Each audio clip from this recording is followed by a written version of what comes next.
We're live, counting down in 15, 14, 13, 12, 11, 10, 9, 8.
King Jr. Day, and I am Earl Holland here with a live stream for the Sports Refuge podcast. We are here to do another NFL playoff preview, and we're going to talk about the number one seed in the NFC. Those are the very same Philadelphia Eagles.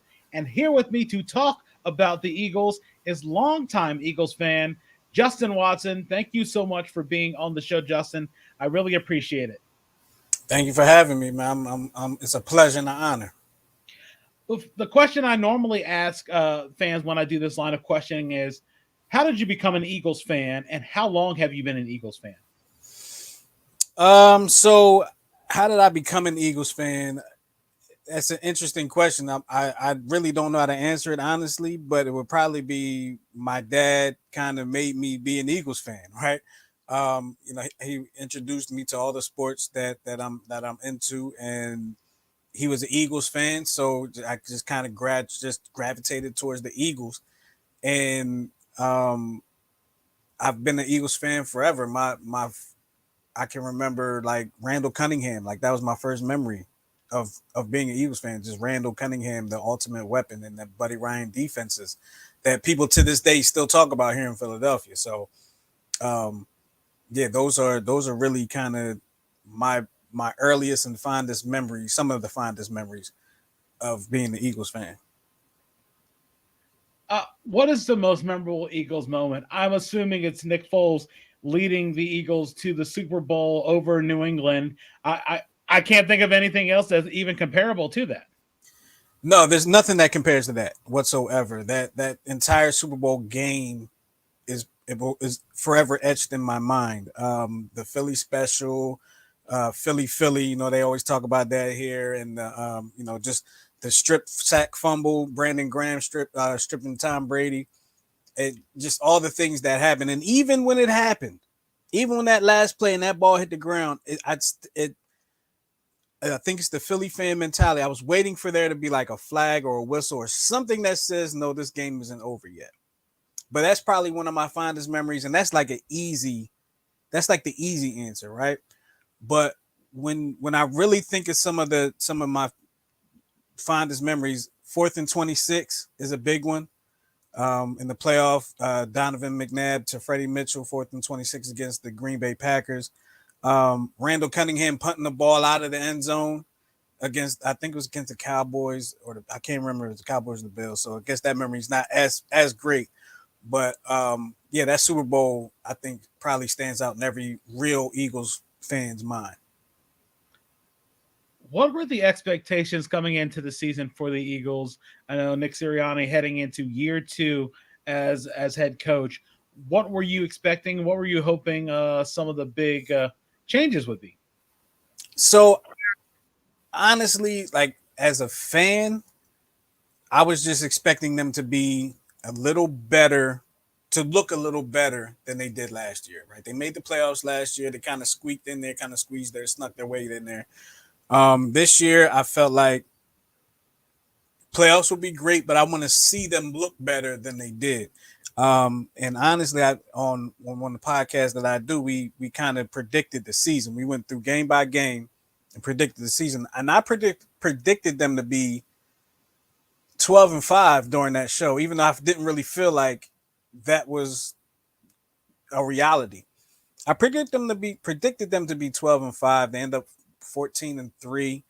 Um, wasn't too far off, but the way we got there, and I had them losing like four straight games toward in first half of the season.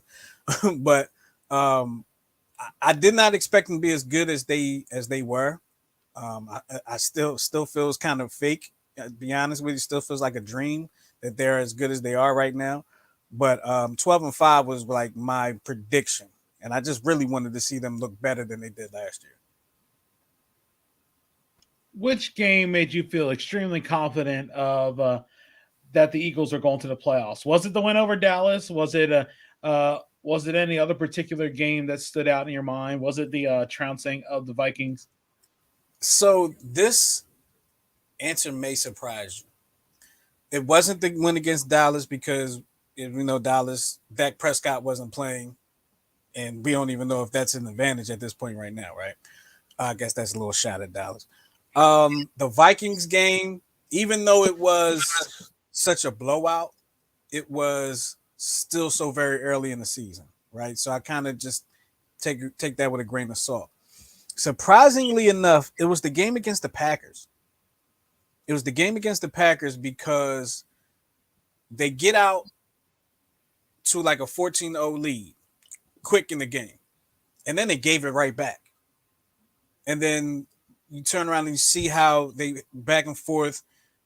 Green Bay was kind of starting to come into their own at that time. Didn't think they would be making the playoffs, and they didn't, but they got awful close. Aaron Rodgers started looking like Aaron Rodgers, and then he got hurt, and the Eagles were able to shut that door. And honestly, you didn't see that a lot with this Eagles team up to that part of the season, them really shutting the door when they needed to shut a door against a team that was playing well.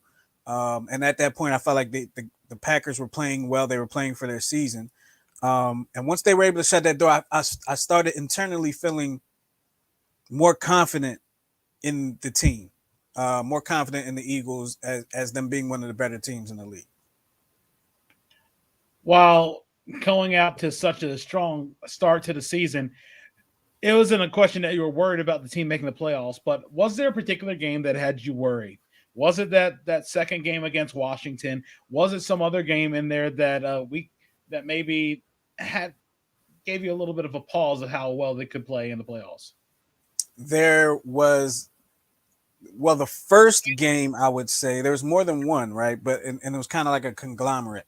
But the first game I would say that had me worried was the game against the Colts, because as we know, the Colts were not playing good football, and the Eagles were. And this was one of the games that, as a fan, you expected the Eagles to go in there, establish their dominance, push the Colts around a little bit, get out of there with the victory, and probably rest some people in the fourth quarter. And that didn't happen at all. And then the game against Dallas gave me pause, the loss, and the loss against New Orleans. Even though in those games Jalen Hurts was not the starting quarterback, it was very possible that Jalen Hurts would not be coming back. So you had to pay attention to what Gardner Minshew was doing. So it was those games and the game against the Bears where Eagles had no business struggling against the Bears, in my opinion. People say, well, it was really cold out there and all like that. That doesn't matter to me. It's cold for both teams. So it was kind of the Colts game, the Bears game, and then, of course, two of the losses. The Commanders game that they lost. I felt like that was just one of them games where, outside of a couple missed calls as a fan, that was just a game where the Commanders just kind of dominated. They came in there with the game plan, executed, and they just kind of kicked our butts up and down the field. But it was the way the Eagles played. I still felt they played hard. I still felt like they were in the game. The other games, the Colts games, the Saints game, the Cowboys games, and the Bears game, those are the games that made me worry and still are in the back of my mind to this day going into the playoffs. Even though the brackets are set and a few games have already come through, who do you feel that the Eagles matched up the best with in the NFC playoff bracket? Match up the best, as in have a better advantage. Yeah. I would probably say the way it's looking right now, I would probably say the Giants. But the problem is they've seen each other twice already, and we know beating somebody three times is very difficult to do.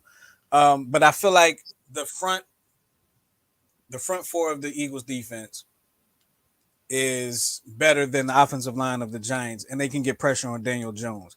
If they're able to get pressure on Daniel Jones, then your secondary's job becomes a little bit easier. And we do have a very good secondary with Bradbury and Slay back there, holding it down. Now, Slay had some over the last few weeks. He had some plays where he got beat, but that's going to happen. But I feel like the Giants in that game that is a matchup now. I feel like the Eagles have probably their best comparison, their best matchup against the New York Giants. Looking at the teams, looking at some of the teams that may give you concern as an Eagles fan, did a team like Minnesota, even though they were eliminated by the Giants, did they worry you? Is it San Francisco? Is it potentially Dallas? Is it Tom Brady because it's Tom Brady? Who gives you concerns as an Eagles fan? Honestly, as a fan, right now, I think my biggest concern would probably be the Niners, San Francisco 49ers. I feel like they are on a roll. I think they've won like 11 straight games at this point, counting the playoff game. They're playing at the top of their game. Their backfield with McCaffrey and Samuels can be outstanding, and they can split them both out wide. Like, their offense is so dynamic with Kyle Shanahan, being the coach, being the mastermind behind that. Their offense is so dynamic, and they can do so many different things. That worries me. And then they have a very physical defense. I mean, they are legitimately the other best team in the NFC, in my opinion. And if those two teams collide, man, that's not the team I want to see the Eagles play. But I'm sure any Eagle player tell you they'll play anybody, right? But that's the one team that I'm like, ooh, this could be a tough one. This could be an extremely tough one. This could even be a L. I know going into the season, it's year two, full year two of the Jalen Hurts experience. I know them deciding to forego not only Nick Foles and Carson Wentz, and making Jalen Hurts the primary quarterback. There had to be a lot of maybe concerns from last year going into this year that you were hoping to see rectified. What have you seen so far from a healthy Jalen Hurts? I've seen great decision making. Great decision making. Some of the decisions that he was making last year with this offense, you've seen him kind of fall into the role of being the prepared quarterback and making the right decision a majority of the time. I think last year when you saw Jalen Hurts, he was just kind of going off instinct where he was trying to either find the perfect play and maybe sometimes holding the ball too long or overthrowing the ball, being anxious. This year I'm seeing a patient, more refined Jalen Hurts with spectacular decision making, and he just doesn't not make many mistakes at all with the ball. You could probably count all his mistakes with one hand, and I think he has maybe 3 or 4 interceptions this year, which is hard to do. And 2 of those were actually in somebody's hand on his team before they ended up in the hands of another team. So I think the growth of Jalen Hurts from last year to this year has been amazing, and it's really been the biggest reason the Eagles have had this success that they had this year. Looking at the prediction for the Super Bowl, who do you have coming out of the NFC? Who do you have coming out of the AFC? Who wins the game, and what is the final score? So in my biased opinion, of course, I got to say the Eagles are coming out of the NFC, right? I got to. Out of the AFC is so tough right now. It's so interesting over there. You got the Bengals, you got the Bills, you got the Chiefs. Um, man, and right now you got the Jaguars who are playing some pretty good football. Um, I would love to see like Andy Reid or Doug Peterson go to the Super Bowl this year and play against the Eagles. Um, but I'm going to say in the AFC, it's going to be the Bills are playing off a lot of emotion too, right? Um, I'm going to say it's going to be the Chiefs this year. I think the Chiefs get into it against the Eagles, and I'm going to say the Eagles win that game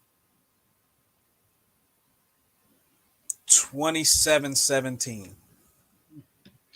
And I remember after Kansas City won the Super Bowl, and I was still living in Delaware, and all you could hear in Philadelphia sports talk, it still felt, even with Andy Reid, it's like the ex girlfriend that got away. I don't know why, but I mean, because he did, he coached them well for several years, and like one bad season, I think, really did him in. And then there's the Chip Kelly experiment, and then everything else that and then Doug Peterson and all that. I just I feel like maybe some people would see it as a way, oh, let's stick it to Andy one more time type thing. I don't know. No, I think Andy Reid, logistically, technically, statistically, greatest coach in Philadelphia history, greatest coach in Philadelphia Eagles history.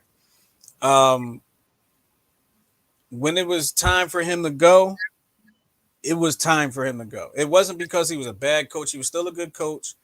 I just think there comes a time when a new voice is needed, and as sorry as I was to see him go, because I understood that he's a great coach and he's done great things in Kansas City as well, been to 2 Super Bowls, won one.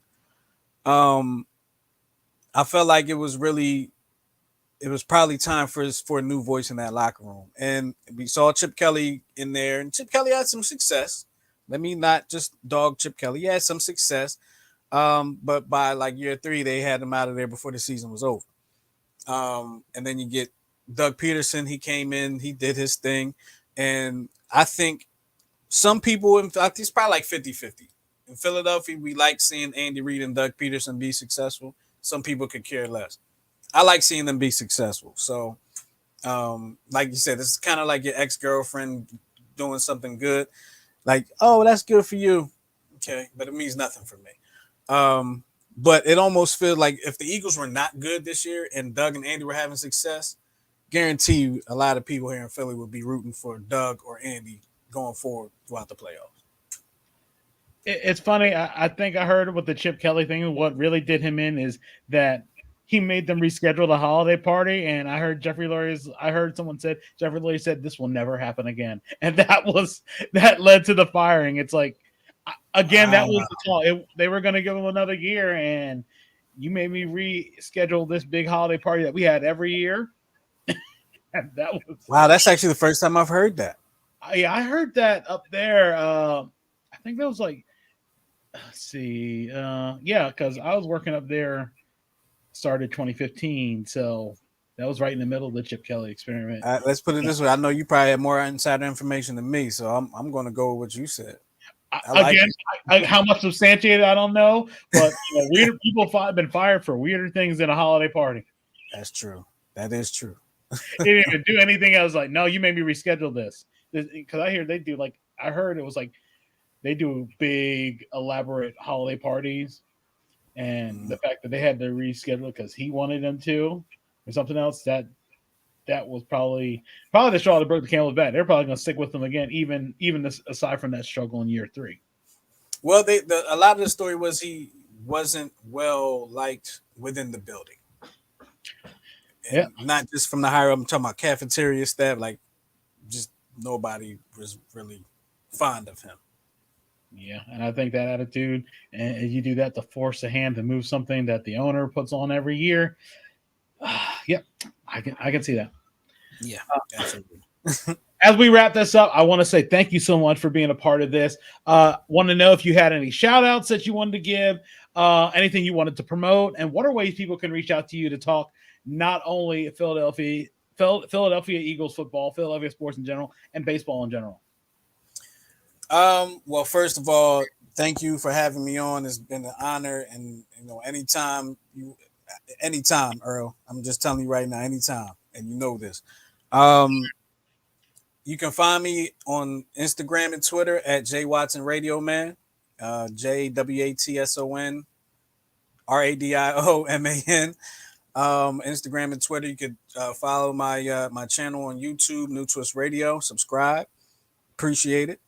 And I do want to give a shout out to all my Eagles fans out there, and shout out to Blue Demon Athletics, nonprofit that I work with in Delaware, um, making uh, making an impression on the youth, and helping Delawareans be healthier of all ages. So I just want to put that out there. And what was the last thing you said, Earl? I'm sorry. Well, I guess ways people can reach out to you. Anything else you wanted to promote? Shout outs. Yeah. Anything I guess else? I got it all. Guess I got it all. But yeah, like shout out to you, Earl. You're doing things out here, man. I love seeing Hawk alum like yourself doing the things you're doing, man, and keep on pushing and keep on doing the good work. Thank you. I do appreciate it. And for everybody who's been watching throughout this past week, where I did a super accelerated version of this, normally I'd scatter it out over a couple of weeks, but sometimes you need a little pressure to get you running and be able to put all these together in a span of almost 7 calendar days to put this out. I know it's unfortunate I couldn't get any Chargers fans, but them's a break sometimes. And in hindsight, maybe it wouldn't have been all that good to get. I don't think I know any Chargers fan. I don't think I've ever known a Chargers fan in my life. I knew a couple, but I could just never nail it down. I even have a cousin who's a Chargers fan, and he was before the game. He was like, "No, I don't want to talk about that bum coach." And and oh boy, man, he maybe he knew something that was going on. But I want to say thank you for everybody who's participated, and of course getting this together. We always try to do these things. Before we used to do an episode with all the teams that didn't make the playoffs, but things were a little tight. But just because we didn't do those teams in an interview, next year we won't go back to the original episodes, in addition to the teams that made the playoffs in both the AFC and NFC. But again, for my guest, Justin Watson, for everybody who's been involved and participated in these interviews, I want to say thank you guys all. And we're going to do the accelerated version. We're going to get these episodes out, especially hopefully before tonight's game between Tampa Bay and Dallas. But again, for everybody who's been involved, I am Earl Holland. Thank you guys for being not only being a part of it, but watching these interviews. And we're going to do a lot more. Thank you guys. And of course, everyone have a great Martin Luther King Day and have a great week.